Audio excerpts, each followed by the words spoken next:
Hello guys, welcome back to my channel. Today I'm back with another unsolved case. Well, two cases actually that might have been connected. We'll get into more details on that in just 1 second. Before we jump into today's video, quick disclaimer, nobody will probably even notice this, but I know it'll drive me crazy. My lashes look horrendous. I don't know what's been going on lately, but my lash extensions have been falling out so quickly, and I really don't know why, because if you get lash extensions and you obviously want them to last. I know none of you guys probably care or even notice. Anyways, if you're new here, my name is Larky, and I would love if you would hit that subscribe button down below and hit the thumbs up button. It would really help me out. Without further ado, let's jump into today's case or cases. These cases both occurred in the 1980s in California, and let's start with our first victim, Dorothy Jane Scott. Dorothy was a 32-year-old single mother to a 4-year-old boy by the name of Shanti. She worked as a secretary for Swingers Psych Shop and Custom John's, which were two gift shops that were jointly owned. Dorothy and Shanti lived in Stanton, California with her aunt, and this was about a 20-minute drive from Anaheim, California, where she worked. Her parents also lived in Anaheim, and they would babysit Shanti while Dorothy worked. Dorothy was very religious. She was a devout Christian. She didn't really go out much, so she didn't drink or do drugs or anything like that. She would occasionally date here and there, but it was nothing serious to the point where her family knew that she had a steady boyfriend. After work, she would typically pick up Shanti and head home to cook dinner and then watch cartoons or read him a book before bed. Dorothy had been receiving anonymous calls for months. The caller never identified themselves, but Dorothy had told her mother she thought she recognized the man's voice, but she wasn't sure who it was. So it could have been someone that she knew in passing. The caller had told Dorothy that he had been stalking her. He even went as far as providing specific details of her whereabouts each day, or the clothes that she had been wearing. And because of this, Dorothy took the calls seriously. She didn't just brush them off as a prank. One day, the caller had told Dorothy to head outside because he had left her a gift, and when she went outside, she found a dead rose on the windshield of her car. In the calls, the man would either talk about his love for Dorothy or would threaten to kill her. In one specific call, he told her he'd get her alone and cut her into bits so no one would find her. Honestly, the thought of the calls alone kind of just gives me goosebumps, so I can imagine how scared Dorothy must have been. Dorothy got so frightened that she had considered getting a handgun to keep at home, but she decided not to for fear that Shanti might get hurt with it somehow. Instead, she decided to take karate lessons. At around 9 p.m. on May 28, 1980, Dorothy had been attending an employee meeting after work. Her co-workers Conrad Bostrom and Pam Heed were also in attendance. While at the meeting, Conrad's arm started getting red and inflamed. They later found out that this was due to a spider bite. However, Dorothy and some of her other co-workers were getting concerned due to the condition of his arm, so they suggested that he go to the hospital. Dorothy and Pam both volunteered to take him to the UCI Medical Center. On their way to the UCI, the three stopped at Dorothy's parents' house so that she could check on Shanti. And while she was there, Dorothy changed a black scarf that she was wearing into a red one. At UCI, Pam and Dorothy watched TV and read some magazines in the waiting room while Conrad was being examined. Conrad was then discharged at around 11 p.m., but he had to fill a prescription while he was still at the hospital. So Dorothy decided to go pull the car up to the entrance while Pam and Conrad waited in line to get the prescription filled. According to Pam, Dorothy briefly stopped in the restroom before heading out to the parking lot. Pam and Conrad waited inside for Dorothy for a few minutes before deciding to just meet her out at the exit. After about 10 to 20 minutes, they spotted Dorothy's car speeding towards them before making a sharp right turn out of the parking lot while turning off their headlights and driving away. Neither could see who was behind the wheel as they were blinded by the headlights. They initially thought that Dorothy had some sort of emergency with her son and had to rush to him, so they waited at UCI expecting for her to come back for them, but she never did. After waiting for 2 hours, they alerted the UCI police, who decided not to begin an investigation because there was no cause for alarm. Pam and Conrad then decided to call Dorothy's parents to see if she had been there, but they had denied seeing her. Everyone came to regret the UCI police's decision not to begin an investigation right away because 4 hours later, Dorothy's car was found 10 miles away, burning in an alleyway, but there was no sign of Dorothy. Even after Dorothy's car was found, the UCI police alerted Dorothy's parents to not give out any information on the case to the news. And this confuses me for two reasons. The first being that I'm not really sure why they would have been the initial people to take care of the investigation since Dorothy's car was found outside of the medical center grounds. And secondly, I'm not really sure why they would keep any information on the case outside of the news, which I guess now thinking about it, they probably didn't want a bunch of information on the case out to the public without things being confirmed and when they were still working on getting leads together and things like that. But you would still want awareness on the case. But about a week after Dorothy's disappearance, Dorothy's parents received an anonymous phone call from someone asking if they were related to Dorothy, claiming to have her, and then hanging up. The Scotts became impatient with the lack of progress and information on their daughter's case, and about a week after receiving this phone call, Dorothy's father, Jacob, contacted the Register, a newspaper in Santa Ana, so that they could run his daughter's story.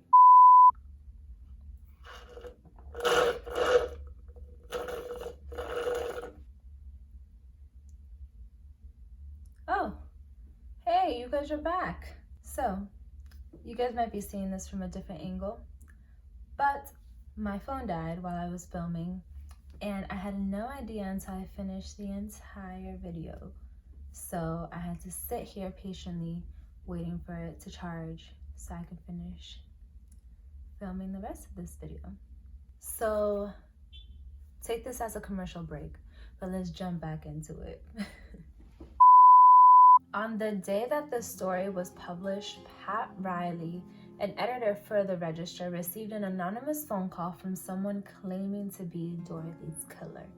The caller stated that they had killed Dorothy twice in the conversation, and they also shared details about the case that were not published in the article, and there was no other way that the caller could have known these details because remember, at the time, the Register was the only newspaper that had covered Dorothy's story. Some of the details that they shared on the phone were the fact that Conrad's arm had been irritated due to a spider bite, and the fact that Dorothy was wearing a red scarf. Now, if you remember, she was initially wearing a black scarf at the meeting, which is what a lot of witnesses reported seeing her wearing. And then on the way to the UCI Medical Center, she switched that black scarf into a red one. So only the people that had seen her, like her parents, her son, and Pam and Conrad, and anybody at the hospital would have seen her with the red scarf. The caller also stated that the reason he killed Dorothy was because she had been cheating on him with another man and she had lied about it. They also claimed to have been in contact with Dorothy that night. I've seen two different accounts on how the caller claims that this has happened. One article says that the caller claims that Dorothy called him while she was at the hospital, which Pam denies because she was with Dorothy the whole time, except for when she had stopped in the bathroom. Another article actually says that the caller claimed to have met up with Dorothy at the hospital where they then had a face-to-face conversation. After the information on these calls were released to the public, they didn't really generate any new information or any new leads. So for years, the Scotts had no answers, and instead they became the new targets of the anonymous caller. The caller would taunt them by telling them that he either had Dorothy or that he was the one that killed her. The Scotts never changed their phone number and attempted to trace the calls, but the caller either didn't stay on the phone long enough or he called while they weren't actively tracing the calls. The calls finally stopped in April of 1984, and the Scotts didn't receive any new calls for 3 months. Then, on August 6, 1984, a construction worker stumbled upon some bones off of Santa Ana Canyon Road in Anaheim. The remains turned out to be of a dog, but under them were human remains. A pelvis, an arm, 2 thighs, and a skull were located along with a turquoise ring and a watch. The watch had stopped on May 29, 1980 at about 12:30 a.m., which was about an hour after Dorothy was last seen. Dorothy's mother, Vera, was able to confirm that the ring belonged to Dorothy, and about a week after the remains were found, dental records confirmed that the human remains belonged to Dorothy Jane Scott. The Scotts received 2 more anonymous calls after the remains were found of the caller asking if Dorothy was home. Vera, Jacob, and Sean Scott never got answers, but at least they got to lay their daughter and mother to rest. The second case we're going to be talking about today is the case of Patricia Jean Schneider, who disappeared about 2 years after Dorothy's disappearance, and the circumstances surrounding her case are similar to Dorothy's case. Authorities believe that the two cases might have been connected. Patricia was 25 years old at the time of her disappearance. She was working as a cocktail waitress at the Palomino station in Indian Hills, California. On the day of her disappearance, she had just finished a shift at work and had gotten out of work in the early morning hours of July 31st, 1982. She headed home at around 3:45 in the morning, but she didn't make it far before stopping at a Circle K market located on Limonite Ave in Pedley, California to make a call because her car had broken down. It's not clear who she called, but this would be the last time that anyone would hear from Patricia. Between 5 and 6 in the morning, Patricia's car, a 1974 Toyota, had been found by a Riverside County sheriff. Her car was found on fire, and police later discovered that the fire had been set deliberately. A clerk from the Circle K market reported seeing two men with sandy hair in the parking lot at the same time that Patricia was in the parking lot making the phone call, but it wasn't clear whether Patricia knew the two men. This is really all of the information that's at least publicly known on Patricia's case. At first glance, police did think that this case could have been connected to Dorothy's case for a few similarities. For example, Dorothy and Patricia were both young women. They both disappeared in the late night to early morning hours, and both of their cars were set on fire with neither of them anywhere near the crime scene. With these similarities in mind, one might think that this is probably the work of